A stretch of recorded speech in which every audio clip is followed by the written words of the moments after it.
નમસ્કાર મિત્રો, વિવેકાનંદ ક્લાસીસની યુટ્યુબ ચેનલમાં લેક્ચર 3 માં તમારું હાર્દિક સ્વાગત છે। લેક્ચર 1 ની અંદર આપણે સૂચકાંકનો અર્થ, ઉપયોગિતા એના વિશે આપણે સમજ્યા। લેક્ચર 2 ની અંદર 1 થી 4 સૂત્રો આપણે સમજ્યા। જે સૂત્રો વિશે આપણે જોવા જઈએ તો પહેલું સૂત્ર હતું કે અચળ આધારની રીત સૂત્ર। તો એમાં આપણે ચાલુ વર્ષનો ભાવ છેદમાં આધાર વર્ષની ચલ કિંમત ગુણ્યા 100 એવું જોયું। બીજું સૂત્ર હતું પારંપરિક આધારની રીતે સૂચકાંક। તો એનું સૂત્ર હતું ચાલુ વર્ષની ચલ કિંમત છેદમાં આગળના વર્ષની ચલ કિંમત ગુણ્યા 100। ત્રીજું સૂત્ર આપણું હતું અચળ આધારના સૂચકાંકને પારંપરિકમાં ફેરવવાની રીત। તો જેનું સૂત્ર હતું ચાલુ વર્ષનો અચળ સૂચકાંક છેદમાં આગળના વર્ષનો અચળ સૂચકાંક ગુણ્યા 100। ચોથું સૂત્ર આપણું હતું પારંપરિક આધારના સૂચકાંકને અચળ આધારમાં ફેરવવાની રીત।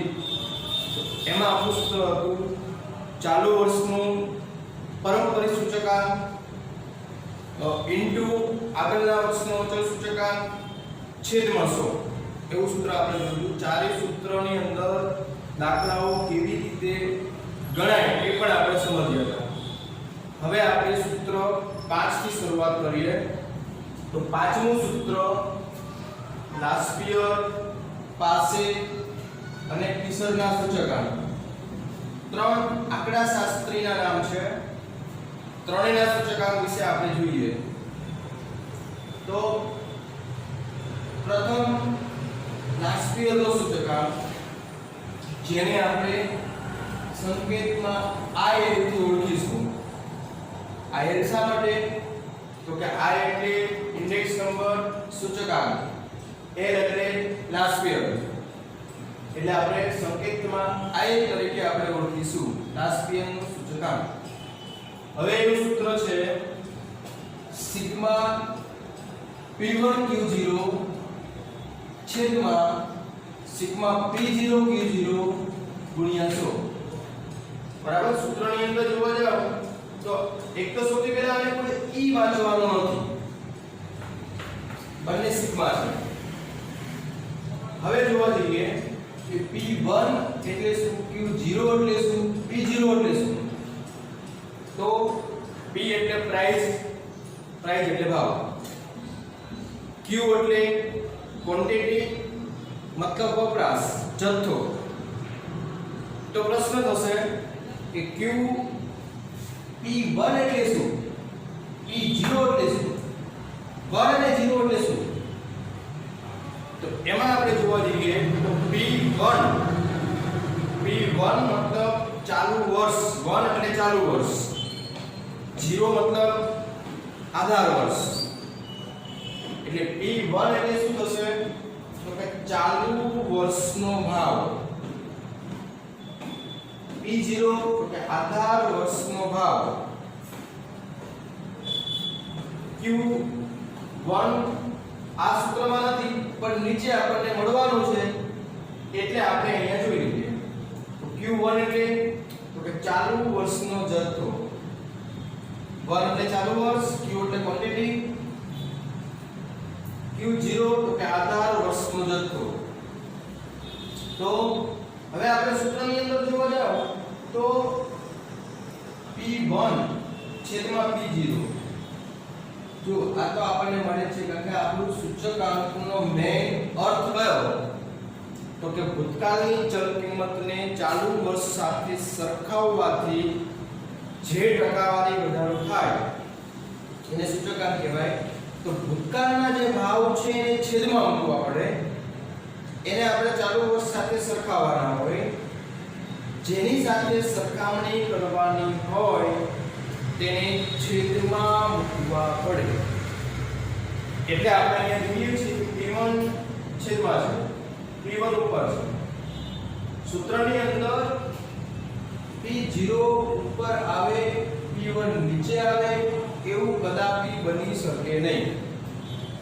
સૂચકાંકનું સૂત્રમાં બની શકે નહીં, કારણ કે જેની સાથે સરખામણી કરવાની હોય હંમેશા છેદમાં આવે. તો ભૂતકાળના ભાવ છેદમાં જ આવે, કારણ કે આપણે ભૂતકાળની ચલ કિંમતને ચાલુ વર્ષ સાથે સરખાવવાની છે. તો પ્રશ્ન એ થશે કે Q0 જો કે લાસ્ટ યર એવું કહે છે કે આધાર વર્ષનો જથ્થો ને ધ્યાનમાં લઈ ચાલો. તો હવે પાસે ચાલુ વર્ષના જથ્થાને ધ્યાનમાં લઈ ચાલશે. આપણે નીચે એનું સૂત્ર જોઈએ, પાસેનો સૂચકાંક. તો એમાં પણ તમે જોઈ શકો છો સિગ્મા P1 Q1 છેદમાં સિગ્મા P0 Q1. અહીંયા પણ તમે જોઈ શકો છો P1 ઉપર જ છે, P0 નીચે જ છે. લાસ્ટ પેરમાં પણ એ જ રીતે છે. જો સૂચકાંકનો મેઈન અર્થ આપણો એવું કહેવા માંગે છે કે ભૂતકાળના ભાવ સાથે સરખાવો તો ભૂતકાળના ભાવ હંમેશા છેદમાં આવે. યાદ રાખવા માટે લાસ્ટ પેર Q0 પાસે તો કે Q1 ચલો આટલું સમજ્યા. હવે આગળ જઈએ. ત્રીજું સૂચકાંક ફિશરનો સૂચકાંક. ફિશર મતલબ સંકેતમાં IF બરાબર IA ગુણ્યા IP. તો ફિશરે શું કર્યું તો કે લાસ્ટ પિયર અને પાસે બંનેની સરેરાશને ધ્યાનમાં લેશે, એટલે બંનેના સૂત્રનો ઉપયોગ થશે. અહીંયા તમે જોઈ શકો છો. માની લો કે લાસ્ટ પિયર ની અંદર 120 જવાબ આવ્યો, 120 સૂચકાંક મળ્યો. પાસેમાં 125 મળ્યો. તો આનો મતલબ લાસ્ટ પિયર 20% ભાવ વધે, પાસે 25% ભાવ વધે. બંનેનો જવાબ પરસ્પરસ જ હશે, આજુબાજુમાં જ આવશે. ફિશર શું કહેશે કે આ બંનેની સરેરાશ સામાન્ય રીતે શું હોવાની તો કે 122 ની આજુબાજુ આવે. તમે અહીંયા ફિશરનો સૂચકાંક મેળવશો એટલે 122 ની આજુબાજુ આવશે.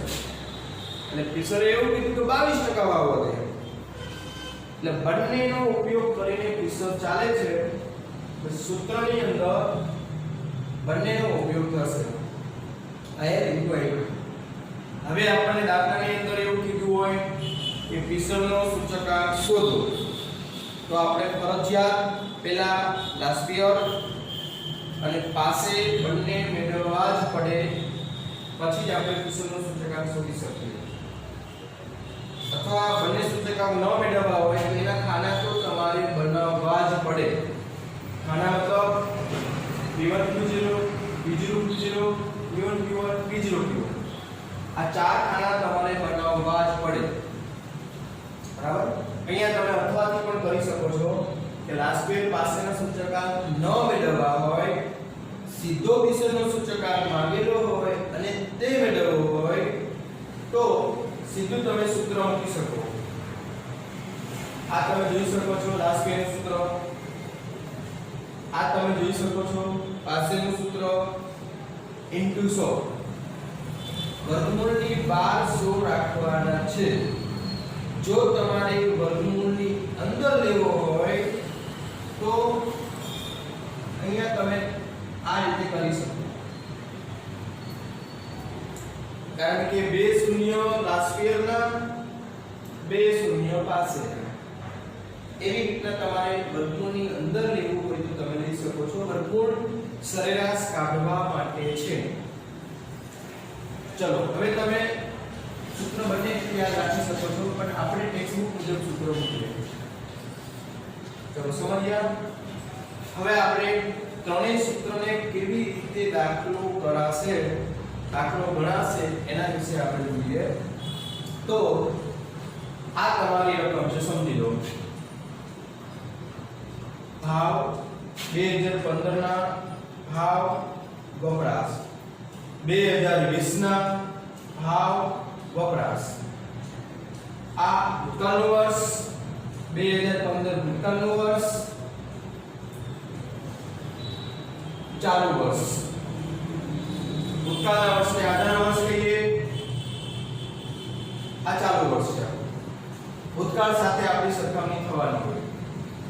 હવે સામાન્ય રીતે આપણે સૂત્રનો ઉપયોગ કરવો હોય તો આપણે સૌથી પહેલા જોઈએ કે P1 Q0 Q1 Q0 આ રીતના આપણને આપવામાં આવે છે. તો આપણે સૌથી પહેલા ધારણા કરીએ તો આને આપણે શું ધારીશું તો ભાવ એટલે P, ભૂતકાળ છે, આધાર વર્ષ શું છે તો એને 0, વપરાશ એટલે Q, ભૂતકાળનો Q0, 2020 ના ભાવ મતલબ ચાલુ વર્ષનો ભાવ તો P1, ચાલુ વર્ષની વપરાશ મતલબ Q1. આવી રીતના આપણને ચાર ખાના આપેલા હશે. હવે પછીના ચાર ખાના આપણે બનાવવાના છે. તો કઈ રીતે આપણે બનાવીશું તો સૌથી પહેલા P1 Q0 P0 Q0 એટલે અહીંયા ચાર ખાનાઓ બનાવીશ.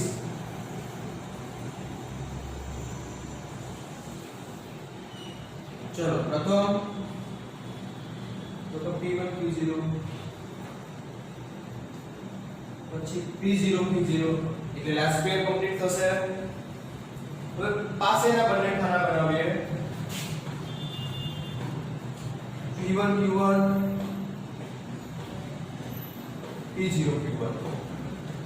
આ ચાર ખાના હંમેશા આવી રીતના જ બનાવવાના એટલે ભૂલ પડવાની શક્યતા બિલકુલ ઓછી બની જશે. પહેલા બંને રાશિઓના પછીના બંને પાસેના.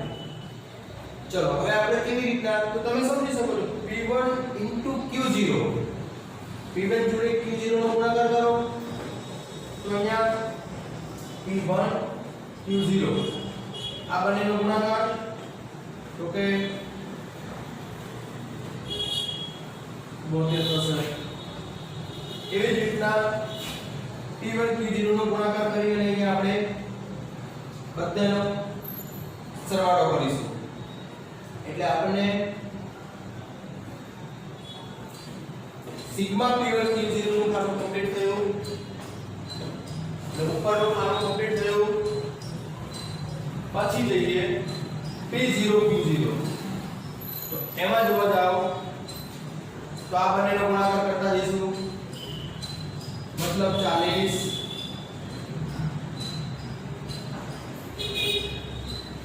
125 25 ગુણ્યા 5 125 એવી રીતના એનો પણ સરવાળો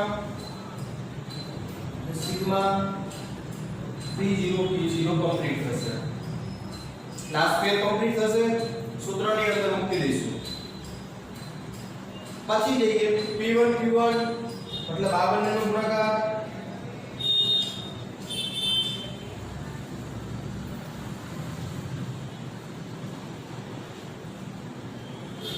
સોરી અહીંયા આપણે જે 72 કર્યા છે ને ભૂલથી આપણે આ બંનેનો ગુણાકાર કર્યો P1 Q0 એટલે 24 આ રીતે થશે. મિસ્ટેક હતી. હવે આગળ જોઈએ તો P0 Q1 P0 Q1 એટલે 20 તેની સાઈડ પછી બંનેના સરવાળા કરો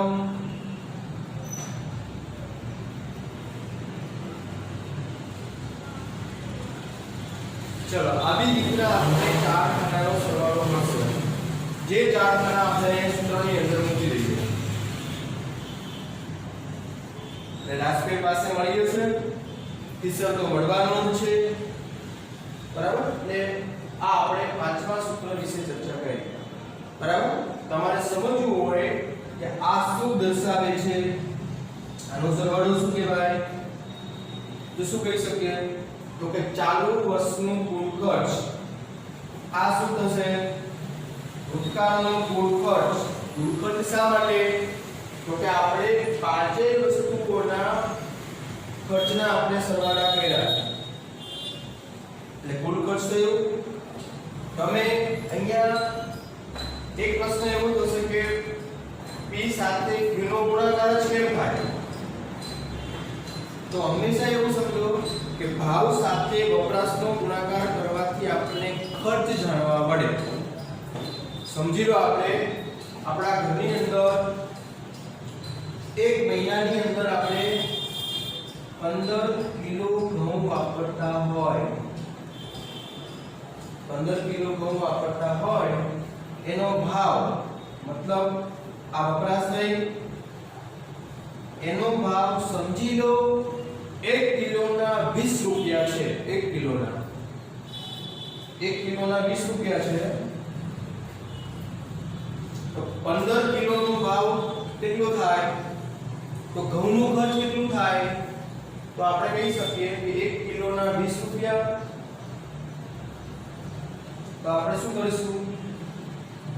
15 ગુણ્યા 20 મતલબ 300 રૂપિયા, એટલે ઘઉંનો ખર્ચ 300 રૂપિયા થાય છે. મેં તમને શું સમજાવ્યું? તો ભાવ સાથે વપરાશનો ગુણાકાર કરવાથી શું જાણવા મળે? બરાબર, શું કહી શકીએ કે વપરાશ ઇન્ટુ ભાવ બરાબર ખર્ચ. એટલે હવે તમે સમજી શકો છો કે ભાવ સાથે વપરાશનો ગુણાકાર કરવાથી ખર્ચ જાણવા મળે. એટલે આપણું સૂત્ર P * Q કરેલું છે. કોઈ સૂત્ર તમને ક્યારે આવું નહીં બને કે P1 P0 Q1, આવું સૂત્ર કદાચ નહીં બને. શા માટે? કે બે ભાવના ગુણાકાર કરવાથી કોઈ જ પ્રકારનું અર્થઘટન થઈ શકે નહીં. સમજી લો આ પેનનો ભાવ 25 રૂપિયા છે, ડસ્ટરનો ભાવ 20 રૂપિયા છે. તો 25 ગુણ્યા 20 500 રૂપિયા થયું. એનો અર્થઘટન શું થવાનું? તમે કંઈ જ કરી શકતા નથી અર્થઘટન. બે ભાવના ગુણાકાર કરવાથી કોઈ પ્રકારનું અર્થઘટન થાય નહીં. એટલે કોઈ દિવસ બે ભાવના ગુણાકાર ન થઈ શકે. એટલે અહીંયા આપણે સમજી શકીએ છીએ કે P1 * Q0 કરેલા છે. અને આપણે સમજવું હોય તો શું કહી શકીએ? તો કે P1 એટલે ચાલુ વર્ષનો ભાવ, જથ્થા જોડે ગુણાકાર કરેલો, તો ચાલુ વર્ષનો ખર્ચ કહેવાય. કુલ ખર્ચ સિગ્મા છે મતલબ કુલ ખર્ચ. અહીંયા આપણે કહીએ કે અહીંયા અર્થઘટન કેવું આપણને મળે છે? તો કે ઘઉંનું ખર્ચ 300 રૂપિયા છે. અહીંયા અર્થઘટન કેવું મળશે? તો કે ચાલુ વર્ષનું કુલ ખર્ચ. 5 વસ્તુ આપેલી હોય તો 5 વસ્તુનો તમે સરવાળો કરવાના છો. એટલે 5 વસ્તુનું ચાલુ વર્ષનું ખર્ચ કહેવાય. આનો અર્થઘટન કેવું થશે? તો કે ભૂતકાળનું કુલ ખર્ચ એવું અર્થઘટન થશે. અને ભૂતકાળનો ખર્ચ નીચે ગયો, ચાલુ વર્ષનું કુલ ખર્ચ ઉપર આવ્યું. આપણો સૂચકાંકનો જે મેઈન આપણો અર્થ છે એ મુજબ જ આપણે સમજી શકીએ છીએ. તમે જોઈ શકો છો. બરાબર, અહીંયા પણ એવી રીતના છે. જો ચાલુ વર્ષનો ભાવ એટલે ચાલુ બંનેનો ગુણાકાર કરવાથી શું મળે? ચાલુ વર્ષનો કુલ ખર્ચ. P0 જોડે તમે ગુણાકાર કર્યો તો ભૂતકાળનો કુલ ખર્ચ. એટલે ભૂતકાળનો ખર્ચ હંમેશા નીચે જ જશે. તમે સિગ્મા કરો છો મતલબ કુલ ખર્ચ કરો છો. ચલો, એટલે રાષ્ટ્રીય પાસે વિષયનો સૂચકાંક તમારો 5 માર્કનો દાખલો થઈ શકે. કમ્પલસરી હશે 5 માર્કનો દાખલો રાષ્ટ્રીય પાસે વિષય. ચલો આપણે સમજ્યા. હવે આપણે છઠ્ઠા સૂત્ર વિશે સમજીએ.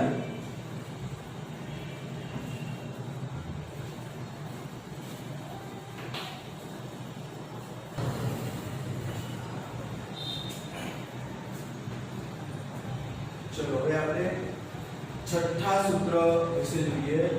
જીવન નિર્વાહ ખર્ચનો સૂચકાંક. તો બે રીતે શોધી શકાય છે. કુલ ખર્ચની રીત અને કૌટુંબિક બજેટની રીત બે રીતે શોધી શકીએ. તો કુલ ખર્ચની રીત એટલે શું કહેવાય? તો એમાં બે રીતે આપણે મેળવી શકીએ કે જો Q0 આપેલા હોય તો શું કરવું અને Q1 આપેલા હોય તો શું કરવું. તો સામાન્ય રીતે આપણે હમણાં જ જોઈ ગયા કે લાસ્ટ યર શેના ઉપર કનેક્ટેડ છે? તો કે ભૂતકાળની વપરાશ જોડે. તો Q0 આપેલા હોય તો લાસ્ટ યર આવી શકે. હમણાં જ આપણે સૂત્ર જોયું P1 Q0 છેદમાં P0 Q0 ગુણ્યા 100. Q1 આપેલા હોય તો પાસેનું સૂત્ર એમાં Q1 આવશે ગુણ્યા 100. મેં તમને હમણાં જ કહ્યું લાસ્ટ પેર હોય તો Q0 પાસે હોય તો Q1 બરાબર. હવે અહીંયા આપણે દાખલો કેવી રીતના પૂછાય? તો સામાન્ય રીતે ત્રણ ખાના આપેલા હશે. Q0 હોય તો ત્રણ ખાના આપેલા હશે. કઈ રીતના? તો કે 2015 ના ભાવ, 15 ની વપરાશ, 2020 ના ભાવ. તો અહીંયા શું કહીએ આપણે? P0 15 ની વપરાશ Q0 2020 ના ભાવ તો P1. હવે આપણે આગળ કયા બે ખાના બનાવીશું? P1 Q0 P0 Q0. એટલે લાસ્ટ પેર સુધી મળી શકે. જો Q1 આપેલા હોય મતલબ અહીંયા આપણને 2020 ની વપરાશ હોય Q1 કહીએ. પાછળની દાખલો કરાય. સામાન્ય રીતે 3 માર્કનો દાખલો પૂછાય તો આવી રીતના પૂછી શકે. આ લાસ્ટ પેર કરો કાં તો પાસે કરો. બરાબર. એટલે આ કોઈ નવી રીત નથી. હવે આપણે કૌટુંબિક બજેટની રીતમાં જઈએ. તો કૌટુંબિક બજેટની રીતનું સૂત્ર સૂચકાંક બરાબર સિગ્મા IW છેદમાં સિગ્મા W. તો પ્રશ્ન થશે કે W એટલે શું? I એટલે આપણે જાણીએ છીએ કે સૂચકાંક હશે, પણ W એટલે શું? બરાબર. તો I એટલે આપણે સમજી શકીએ છીએ કે એનું સૂત્ર P1 P0 W मतलब भार, सिग्मा P0 Q0. भार मतलब કઈ રીતે? તો અહીંયા આપણે વસ્તુને સામાન્ય રીતે ભાર આપવામાં આવતા હોય કે વસ્તુ મહત્વ પ્રમાણે ભાર આપવામાં આવતા હોય અથવા વસ્તુની જાત પ્રમાણે ભાર આપવામાં આવતા હોય એ આપણને આપેલા હશે. દાખલા તરીકે કઈ રીતના રકમ હશે તો આપણે સમજી શકીએ. અહીંયા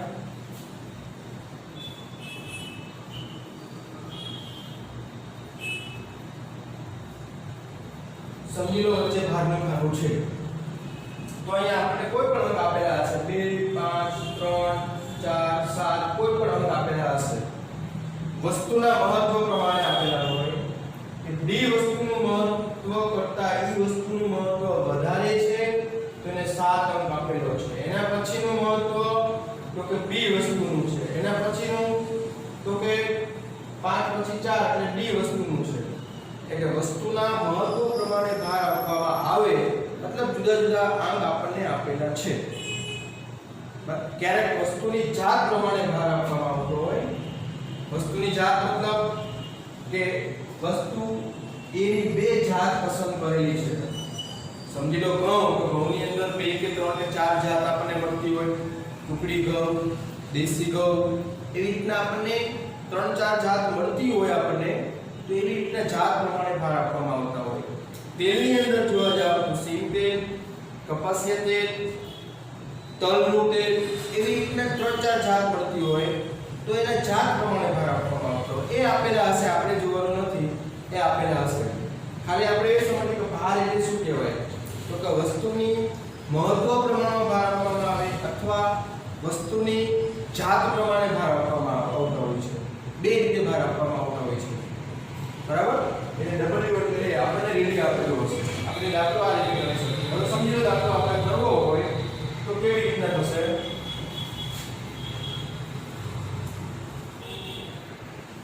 ત્રણ ખાના આપણી પાસે રેડી છે, તો હવે આપણે શું કહીએ, ભાર એટલે ડબલ્યુ. કયા ખાનાની જરૂર પડશે? તો સૌથી પહેલા તમે કહી શકો આઈ,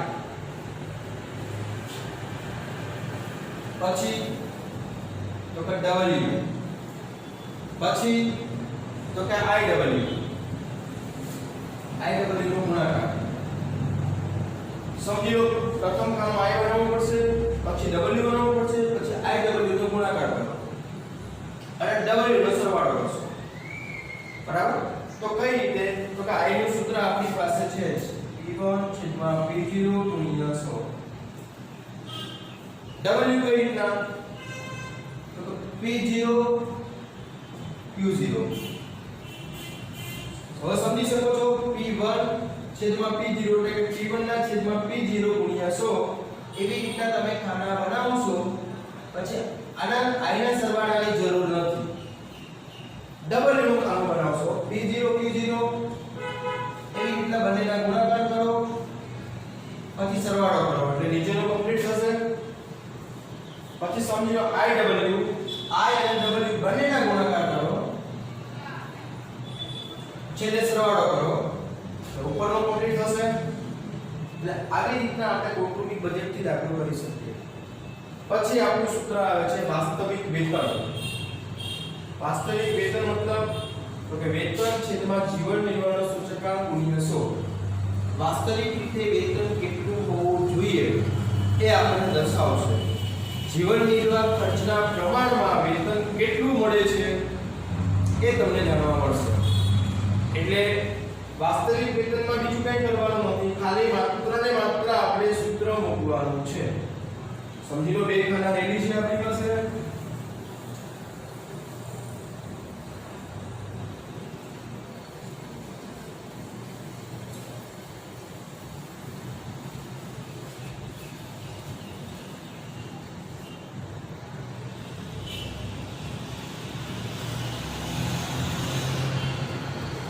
વેતન છેદમાં જીવન નિર્વાહનો સૂચકાંક આ બે ખાના આપેલા હોય તો અહીંયા આપણે વાસ્તવિક વેતન મૂકી શકીએ.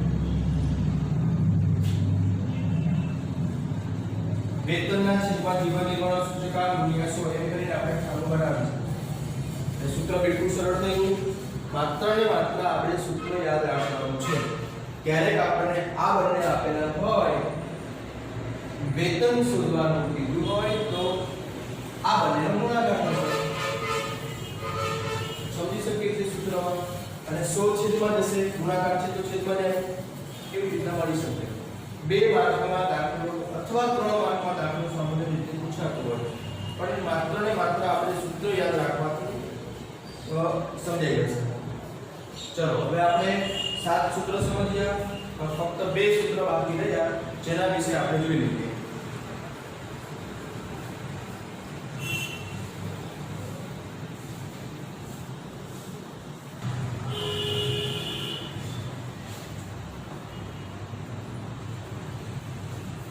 ચલો હવે આપણું 8મું સૂત્ર નાણાંની ખરીદ શક્તિ.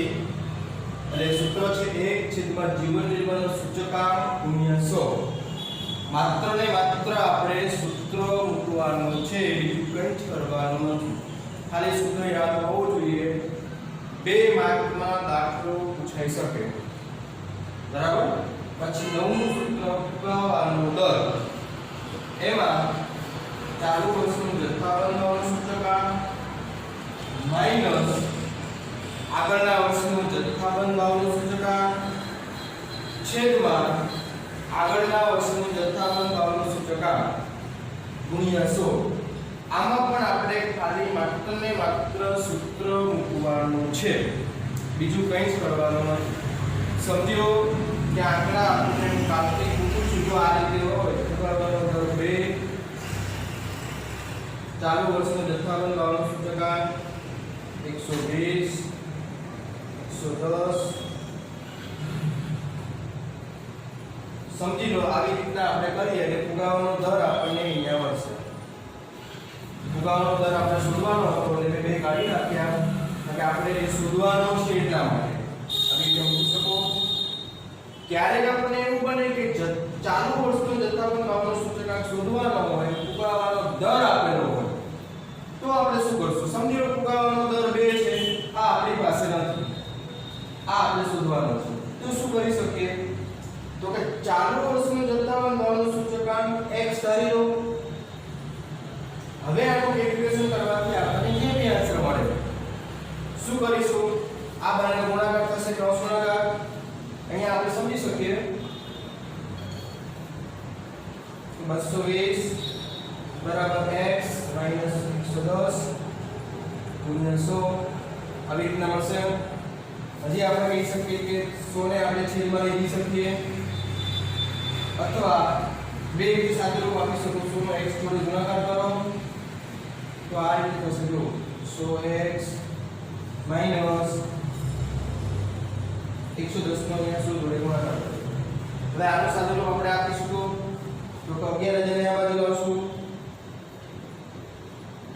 પ્લસ 220 તો છે જ 100x પછી આ બંનેનો સરવાળો કરો અને 100 વડે ભાગી નાખો એટલે x ની કિંમત મળે છે જે આપણો ચાલુ વર્ષનો જથ્થાબંધ ભાવનો સૂચકાંક કહેવાય. બરાબર. ત્યારે આપણને એવું બને કે આગળના વર્ષનો જથ્થાબંધ ભાવનો સૂચકાંક નથી આપેલો એ પણ શોધારી લો. બરાબર. એટલે કેવી રીતના આપણે આ સૂત્રનો ઉપયોગ કરી શકીએ છીએ. બરાબર. હવે આપણે નવું સૂત્ર આપણે જોઈ ગયા. હવે નવું સૂત્ર આપણે કેવી રીતના દાખલા ગણાય એના વિશે આપણે સમજીએ. તો નવું સૂત્ર તમારી નજર સામે પાકા હોવા જોઈએ તો આપણને કોઈ જગ્યાએ આપણે અટકવાના નથી. હવે આપણે આગળ કેવી રીતે સ્ટાર્ટ કરીશું?